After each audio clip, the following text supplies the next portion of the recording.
Let's get started.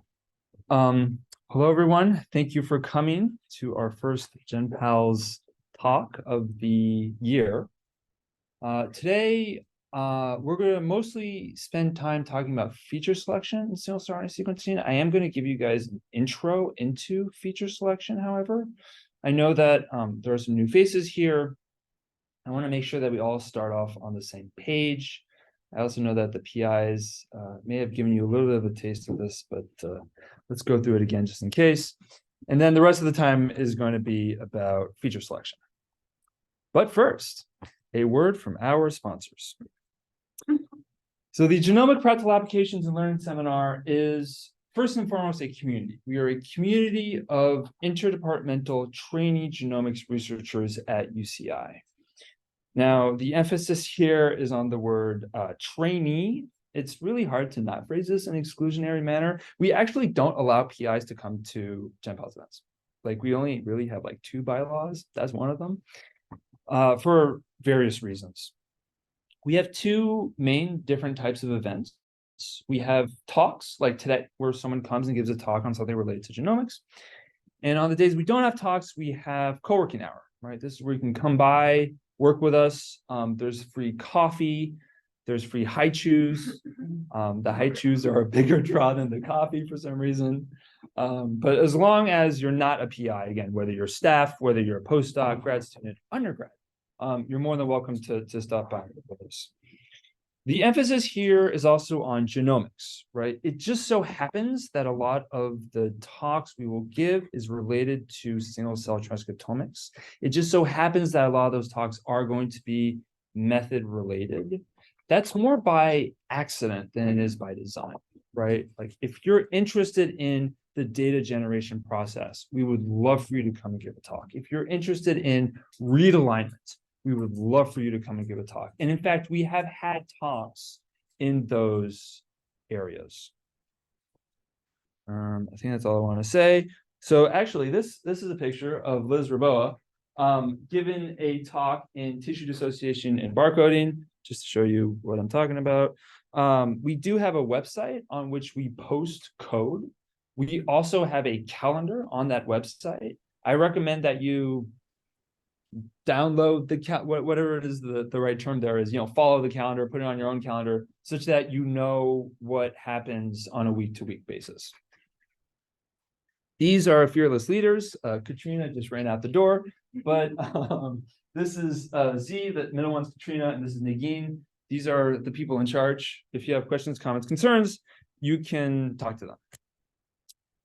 Awesome. All right, so now let's talk about single-cell transcriptomics. I'm first going to talk about what single-cell transcriptomics is, okay? The problem with this field is that it's very new. New fields typically are very jargony. There's a lot of jargon. There's a lot of terms flowing around. So what you need to remember when you're doing single-cell transcriptomics, at the end of the day, you are sequencing the transcriptome at the individual cell level. You are counting the transcripts of each gene in each cell. Okay, so concretely, let's say that you do some sort of mouse experiment. Doesn't have to be mice. At UCI, we've done mice, we've done Drosophila, we've done organoids, we've done humans. Whatever you're doing, your experiment, you take a tissue from that animal model or human, whether it's skin, brain, liver. Stuff happens here. We'll come back to that. And then what you get out is a matrix, okay? Now, the official position at GenPALS is that there should be a cells by gene matrix, where each row is a cell, each column is a gene, and each element of the matrix, row, column, pair, is the number of transcripts of that gene in that cell, okay? So some terms here.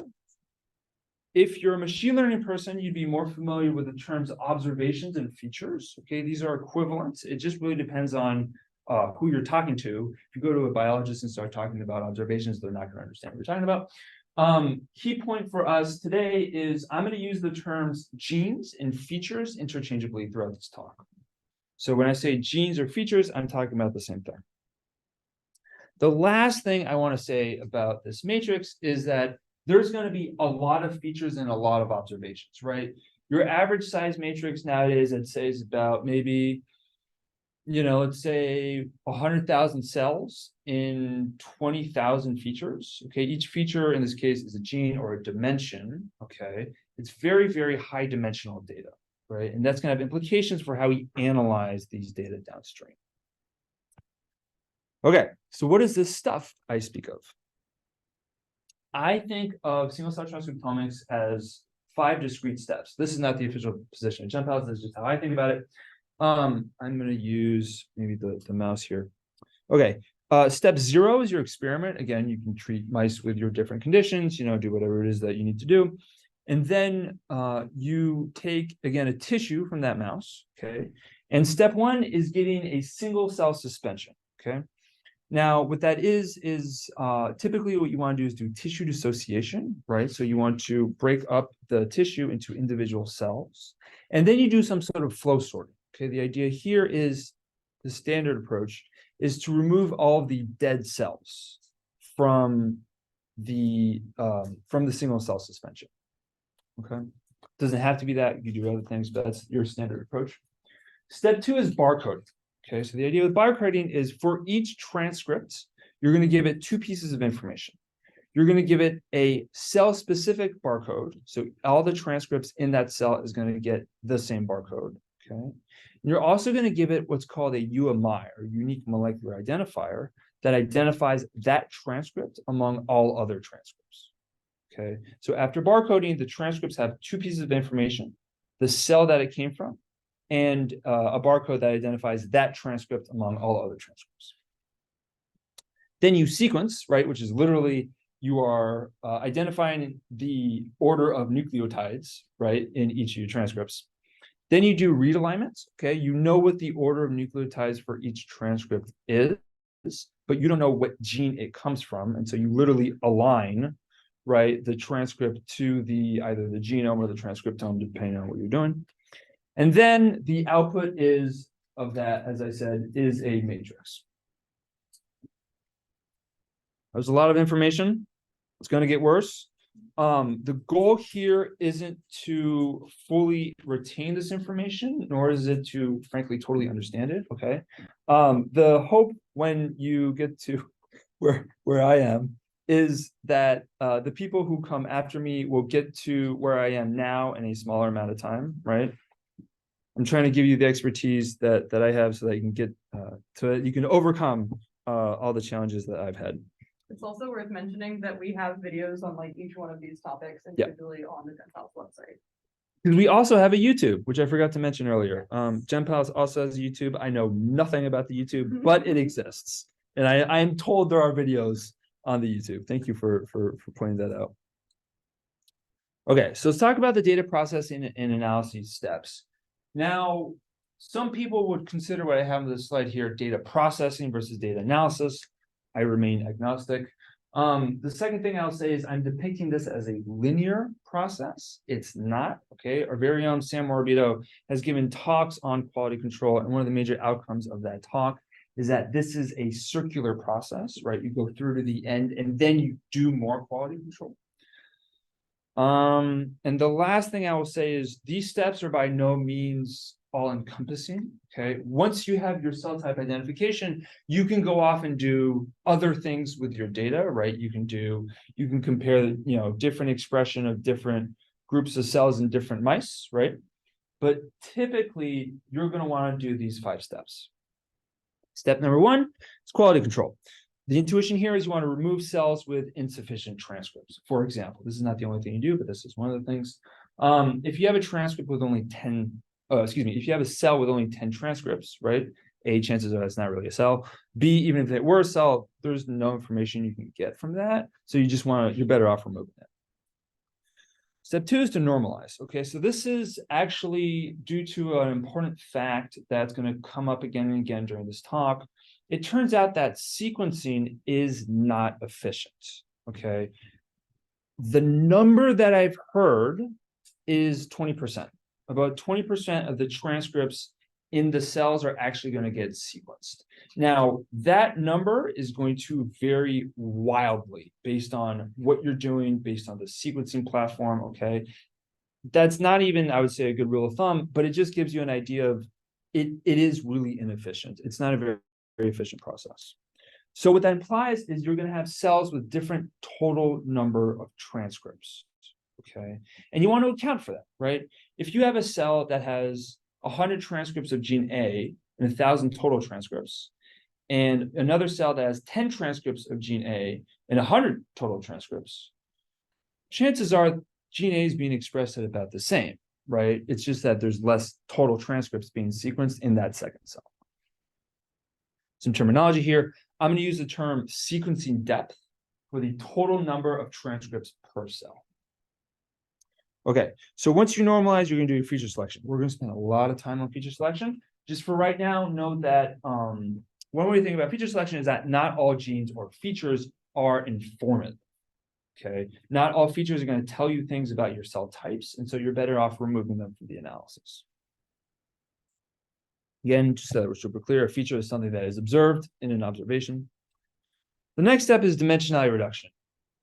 For, frankly, purely mathematical reasons, it's just inherently harder to analyze high-dimensional data than it is to analyze low-dimensional data, right? And so a very standard practice is to take high-dimensional data and project it onto a manifold, make it into low-dimensional data such that it is more tractable to analysis, okay? Now, the trick here, of course, is you're going to try to reduce dimensions without loss of information, which can be very non-trivial. The last step after you've done all this is cell type identification. We know which genes are in which cells, but we don't know what those cells are, right? So if you have 1,000 transcripts of CD3E in a cell, okay, from that you can infer that it's a T cell, but you don't have that information a priori, unless there's a step that you did during the data generation process that either allowed you to tag or to enrich for that population, okay? Now, to me, and again, this is going to come up again later in the talk, this is one of the reasons why single-cell transcriptomics is so hard, because we don't know, and I'm going to use a machine learning term here, we don't know what the ground truth is, right? We don't know what the right answer is. So how do we know that we did these steps correctly if we don't know what the output should look like? That might seem trivial, but that to me is one of the major reasons why single-cell, the field, is what it is now.